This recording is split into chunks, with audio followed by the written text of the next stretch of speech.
let's learn about properties of logarithms.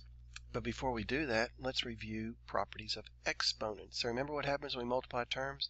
If I have x raised to the a power times x raised to the b power, that's x raised to the a plus b. Whoop. And if I have x to the a divided by x to the b, that's x to the a minus b. And if I have x to the a raised to the b, that's x to the a times b. So when I multiply, I add exponents. When I divide, I subtract exponents. And when I raise them to a power, I multiply them together. So keeping that in mind, let's look at the properties of logarithms. Remember that logarithms are exponents. So I'm taking the log of a product, I add, just like we did up here. If I take the log of a quotient, I subtract, just like we did right here. And if I raise things to a power, I multiply, just like we did right there. And then finally, these two properties say that if I have m equal to n, then their logs are equal to each other. And if the logs are equal to each other, then the m is equal to m. So let's use these properties to expand these expressions. You ready? Okay, so I'm taking the log of two things multiplied together, which means that I will add them. And then this y is being squared, so this 2 can come around front and multiply. So my final answer is log base 5 of x plus 2 log base 5 of y. Okay, how about this one? I've got an e times the square root of y, so I'm going to add those logs, and then divided by z cubed, so I'm going to subtract that one. Here we go. The natural log of e plus the natural log of the square root of y minus the natural log of z cubed. Now, the natural log of e to the first, the base of a natural log is e. So this is equal to 1 because we're using this rule up here. The log of b to the x base b is x. When these two numbers are the same, it equals that exponent. So that's 1. Now, the square root of y is really y to the 1/2. And then this 3 can come around front. And my final answer is 1 plus 1/2 natural log of y minus 3 natural log of z. On these examples, we're going to go in the opposite direction. We're going to condense them into one logarithm. So 2 in front can become an exponent of x. And this 1/2 becomes the exponent of x plus 4. I'm going to go ahead and write that as the square root of x plus 4.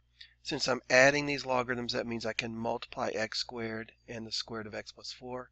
So my final answer is the natural log of x squared times the square root of x plus 4. So I've condensed these two logarithms into one.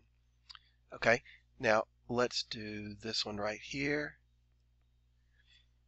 I'm adding these and subtracting this one, so I'm going to multiply 5x squared minus 4 by y cubed, and I'm going to divide by x minus 2 squared because it's being subtracted. So I've got the log base 5 of 5x squared minus 4, and this 3 will come around and become the exponent of y.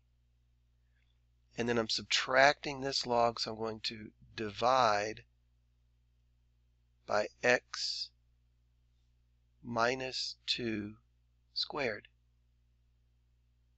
Okay, so that is those three logs combined into one log.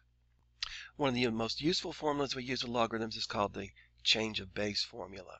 And it does just what it says. It lets us change the base. So if I have a log base b of x, I can convert that to a log of any other base by just doing log of the base I want of x divided by the log of the base I want, b. So notice that this b is that b right there. Okay? Now, most calculators have a common log button, which is base 10, or a natural log button, which is base e. So we usually use this change of base formula in this form, either using common logs or natural logs. Here's an example. So let's evaluate the log of 20 base 3. We don't have a button on our calculator for log base 3, but we can rewrite this as the natural log of 20 divided by the natural log of 3.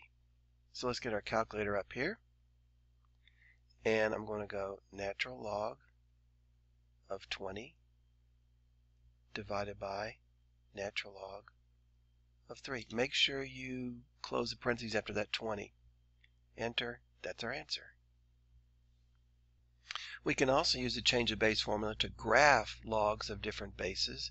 So if I want to graph the log of x base 5 on my calculator, I'm going to rewrite that as the natural log of x divided by the natural log of 5, because by the change of base formula, y equals the natural log of x over the natural log of 5.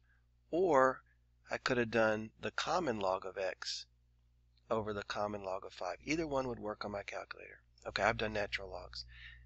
Here's my window. So I'll drag this down here for you to see. And I'll go ahead and get that y equals here.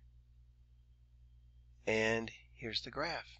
So that's the natural log of x base 5. Notice that we have a vertical asymptote on the x-axis. On the y-axis, rather. Sorry, vertical asymptote on the y-axis. And I'd have points at 5, 1, and let's see, 25, 2, etc., etc. Okay.